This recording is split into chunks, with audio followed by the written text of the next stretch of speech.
Our economy is in crisis. People are suffering and our government says that bold action is required. So we're diving in head first to get things back on track. But what are we diving into exactly? It all started in September of 2008 with a $29.5 billion bailout of Bear Stearns. That was a lot. Even after you adjust for inflation, it's much more than other huge projects from our history like the Hoover Dam or the Panama Canal. But still, it wasn't enough.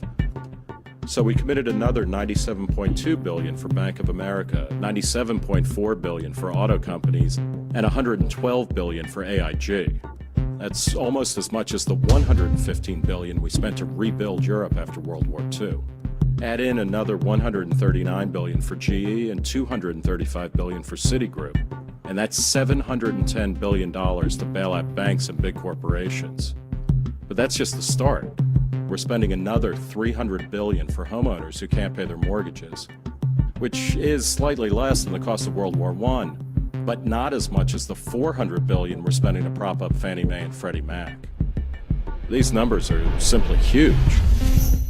On their own, any one of these programs would have ranked among the largest in U.S. history, falling just behind record holders like the New Deal or the Iraq War.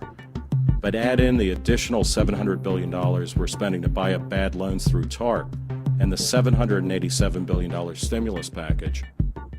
And in total, the government has already spent over $4 trillion on this crisis. That's 8 times more than the New Deal. And it even beats the previous all-time record holder, World War II. Unfortunately, that $4 trillion is only the beginning. The government is committed to spend up to an additional $7.8 trillion over the next few years, which will bring the grand total to over $12 trillion in new spending. This is a free fall. Adjusted for inflation, that's more than 3 times the size of World War II. It's 24 times the size of the New Deal. This is the largest spending program in U.S. history. By far. And it's drowning us in an ocean of debt. Reckless spending is what got us into this mess. Is more spending really the answer? Look before you leap. Visit StopSpendingOurFuture.org.